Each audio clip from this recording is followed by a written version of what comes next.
Hello students, सभी को नमस्कार। मैं professor Nathu Singh, government PG college Karauli से फिजिक्स डिपार्टमेंट से। विद्यार्थियों, मैथमेटिकल फिजिक्स के लेक्चर्स की सीरीज में ये 41 लेक्चर है। थ्योरी ऑफ रिलेटिविटी को हम लोग पढ़ रहे थे, special theory of relativity that was given by Einstein. और स्पेशल थ्योरी ऑफ रिलेटिविटी में मास रिलेटिविटी हम पिछले लेक्चर में देख चुके हैं। मास रिलेटिविटी का फॉर्मूला जो हमने कैलकुलेट किया था, m is equal to m0 upon under the root 1 minus v square upon c square. According to that formula, जैसे जैसे किसी कण का वेग बढ़ता है तो द्रव्यमान का मान लगातार बढ़ता चला जाता है, और जब कण का वेग प्रकाश के वेग के बराबर हो जाता है तो द्रव्यमान बढ़ते बढ़ते इन्फिनिटी की ओर पहुंचता है। आज हमें देखना है mass energy relationship, that was Einstein formula. और ये फार्मूला जो आप जानते हैं, E is equal to mc square, ये फार्मूला है। How we can determine this formula, तो ये आज हमें पढ़ना है, देखना है। विद्यार्थियों,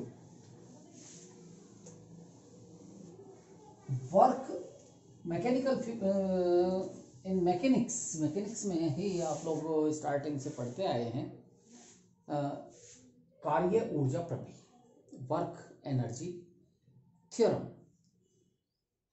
उसके अनुसार किसी वस्तु के द्वारा किया गया कार्य अथवा किसी कण के द्वारा किया गया कार्य, उसकी स्थितिज ऊर्जा न लेकर के हम लोग गतिज ऊर्जा लेते हैं, तो उसकी गतिज ऊर्जा में परिवर्तन के तुल्य होता है, यानी कि डेल्टा ई के। ये फॉर्मूला है और इसको हम कहते हैं कार्य ऊर्जा प्रमेय, कि किसी वस्तु के द्वारा किया गया कार्य उसकी गतिज ऊर्जा में परिवर्तन के तुल्य होता है। ये वर्क एनर्जी थ्योरम है। इसमें हम ये कहें कि परिवर्तन अल्प हो, अल्प परिवर्तन के लिए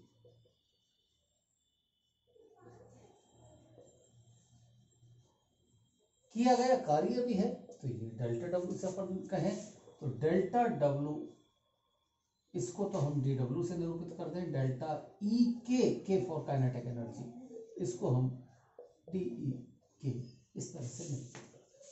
तो according to this equation, D E के is equal to D W, और D W is equal to होता है एफ डी एक्स। इस तरह से हम इसको लिख सकते हैं। F that is dp upon dt into dx, ये फॉर्मूला है। dp अपॉन dx संवेग में परिवर्तन की दर को बल कहा जाता है, तो ये संवेग में परिवर्तन की दर और ये dx। Since p is equal to mv, तो d upon dt into mv into dx, ये होगा। अब यहां पर अभी तक आप लोग जो लेते रहे हैं, m को कांस्टेंट लिया है और v के सापेक्ष डिफरेंशिएशन करते रहे, लेकिन पिछले लेक्चर में हम लोग देख चुके हैं कि m mass, it is not a constant quantity, it changes with respect to velocity v। Mass द्रव्यमान, किसी भी कण का द्रव्यमान उसके वेग में परिवर्तन के साथ साथ परिवर्तित होता है, इसलिए यहां डिफरेंशिएशन हमें m का भी करना पड़ेगा और v का भी करना पड़ेगा। तो ये आ जाएगा dm upon D T into V plus M into D V upon D T, और इस सब का मल्टीप्लीकेशन dx। तो ये सिंपल सी मैथमेटिक्स हम लोग किए जा रहे हैं, और इसमें अब हम देखते हैं dx का मल्टीप्लीकेशन करें तो ये आएगा डी ई के is dm upon dt into v into dx plus m into dv upon dt into dx। इस dt को हम इसके साथ में एसोसिएट कर दें तो dm into v into dx upon dt plus m into dv, और इसको भी हम यहाँ dx के साथ में एसोसिएट कर लें तो ये वेलोसिटी में कन्वर्ट हो जाएंगे। It will be dm into v plus m dv into v, और ये dE इज इक्वल टू मुझे मिलेगा dEk is equal to dm into v square plus m v into dv। It is equation number second. तो ये हमने एक बिल्कुल simple सा मैथमेटिक्स किया और ये एक इक्वेशन हमने प्राप्त की वेलोसिटी में, द्रव्यमान में और गतिज ऊर्जा। तो ये इक्वेशन है किसी कण के। विद्यार्थियों, हम लोगों ने मास रिलेटिविटी में देखा था कण का द्रव्यमान, that is m is equal to m0 upon under the root 1 minus v square upon c square. दोनों ओर से हम लोग इसको वर्क कर दें तो m square is equal to m0 square upon 1 minus v square upon c square. Cross multiply कर लीजिए इसे तो m square into 1 minus v square upon c square is equal to m0 square. और इसको हम हल कर लेते हैं तो ये आएगा m square c square minus m square v square is equal to m0 square c square. यहाँ से मैंने c स्क्वायर को एलसीएम ले लिया और एलसीएम लग करके क्रॉस मल्टीप्लिकेशन में इधर ले। अब मैं इसका डिफरेंशिएशन करता हूं अवकलन करने, इस इक्वेशन को हम डिफरेंशिएट करते तो यहां से m का differentiation 2m into dm c square था। विद्यार्थियों, c प्रकाश का वेग है और स्पेशल थ्योरी ऑफ रिलेटिविटी में प्रकाश के वेग को नियत वेग माना गया है।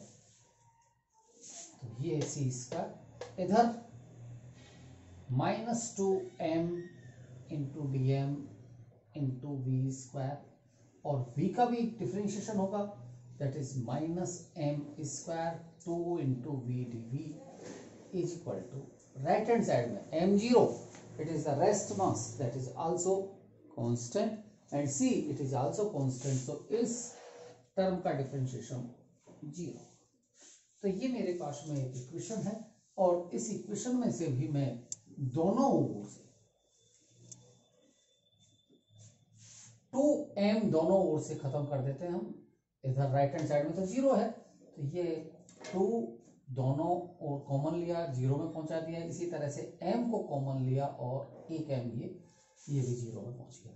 अब हमारे पास में पहले टर्म में बचा dm into c square minus दूसरे टर्म में dm into v square is equal to इसको राइट हैंड साइड में ले जाएंगे तो mv dv, ये इक्वेशन नंबर 3। तो we have these two equations.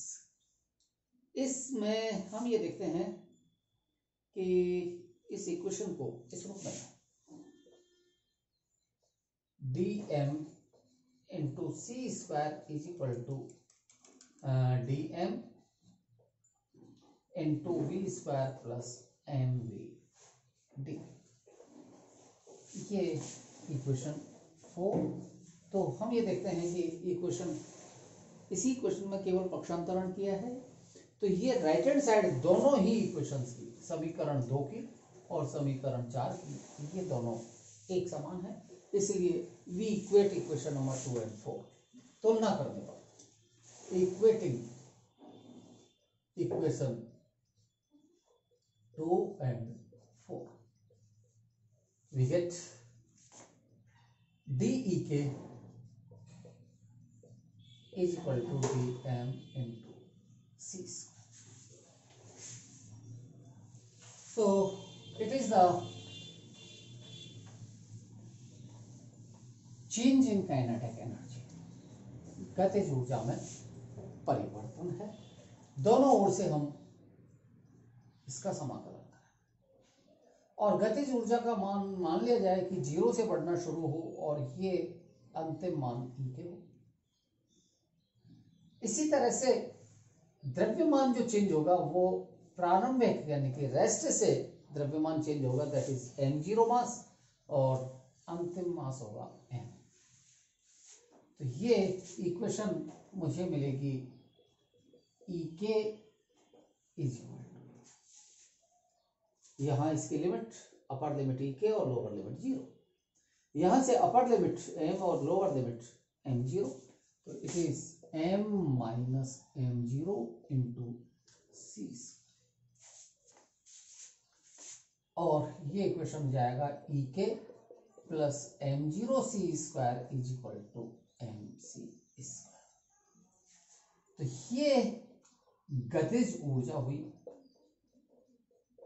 और ये स्थिति की ऊर्जा है, दैट इज स्थितिज यानी कि पोटेंशियल एनर्जी, स्थितिज ऊर्जा, potential energy is equal to कुल ऊर्जा। सो इसको हम लिख सकते हैं कि ये total energy E is equal to कुल ऊर्जा E और इसकी वैल्यू mc स्क्वायर। तो ये रिलेशन है स्टूडेंट्स, इसको हम आइंस्टीन का सूत्र भी कहते हैं, E is equal to mc square. इसका अर्थ है कि द्रव्यमान का कन्वर्जन अगर ऊर्जा में होता है तो उससे उत्पन्न होने वाली ऊर्जा की वैल्यू mc स्क्वायर के बराबर होगी। तो ये एनर्जी मास रिलेशनशिप है जिसे हम आइंस्टीन की आपेक्षिकता के विशिष्ट सिद्धांत से प्राप्त करते हैं, और ये आइंस्टीन का ये एक सूत्र है ऊर्जा एवं द्रव्यमान के मध्य संबंध। अब हम देखते हैं अनापेक्षिक कण की ऊर्जा, non relativistic particle, energy of non relativistic particle. तो विद्यार्थियों अभी हमने इक्वेशन कैलकुलेट की है, E is equal to mc square, और since m is equal to m0 upon under the root 1 minus v square upon c square, ये formula है। तो ये वैल्यू मैं इसमें सब्स्टिट्यूट करता हूं, तो ये आ जाएगा m0 c square upon under the root 1 minus v square upon c square. तो ये इक्वेशन है, और इस इक्वेशन को मैं लेता हूं m0 c square into 1 minus v square upon c square की पावर माइनस 1, यानी कि इस अंडर रूट वाली टर्म को मैं ऊपर ले गया और पावर ये माइनस हाफ हो गई। बाइनोमियल सीरीज होती है 1 प्लस एक्स की power n is equal to 1 plus n x plus इस तरह से, और इसमें जब हम इसको ऑपरेट करते हैं यहाँ पर, तो यह आ जाएगा m0 c square into 1 minus और minus that becomes plus of v square upon c square plus and, और इसमें ये वैल्यू हो जाएगी m0 c square plus 1/2 m0 और c स्क्वायर ये कैंसिल हो जाएगा, v स्क्वायर प्लस एन। विद्यार्थियों नॉन रिलेटिविस्टिक पार्टिकल की मैं बात कर रहा हूं, अनापेक्षिक कण, और ये अनापेक्षिक कण वो हैं जिनको हम दैनिक जीवन में देखते हैं, और दैनिक जीवन में जो कण होते हैं उनका वेग प्रकाश के वेग की तुलना में उनका वेग बहुत ही कम होता है, यानी कि v is very very less than c। तो उस स्थिति में v square upon c square की उच्च घातों को हम क्या है, नगण्य मान लेते हैं, नेग्लिजिबल मान लेते हैं। इनकी जो हाई पावर्स हैं, उच्च घातों को हम नगण्य मान लें, तो इसको जब हम खोलेंगे तो इसमें जो आएंगी वो और उच्च पावर्स आएंगी इसकी हाई, तो उनको हम नेग्लिजिबल कर दें, यानी कि इसके बाद में तो ये E is equal to m0 c square plus 1/2 m0 v square, और ये हम कहेंगे it is potential energy plus it is kinetic energy. तो ये एक नॉन रिलेटिविस्टिक पार्टिकल की ऊर्जा का सूत्र है, और उस सूत्र में हम ये मान के चलते हैं कि उनका द्रव्यमान, एक अनापेक्षिक कण का द्रव्यमान m0, ये एक नियत द्रव्यमान है, रेस्ट मास के बराबर ही है। चूंकि वेग इनके प्रकाश के वेग की तुलना में नेग्लिजिबल होते हैं, नहीं के बराबर होते हैं, तो उस केस में जो साधारण मैकेनिक्स का, न्यूटोनियन मैकेनिक्स का सूत्र ही काम करता है। और ये एक न्यूटोनियन मैकेनिक्स का सूत्र है कि E जो होगी वो स्थितिज ऊर्जा और गतिज ऊर्जा दोनों के योग के बराबर होगी, और गतिज ऊर्जा की वैल्यू 1/2 m0 v² के रूप में होती है। तो ये एनर्जी और मास का रिलेशनशिप है। धन्यवाद आज के इस लेक्चर के लिए।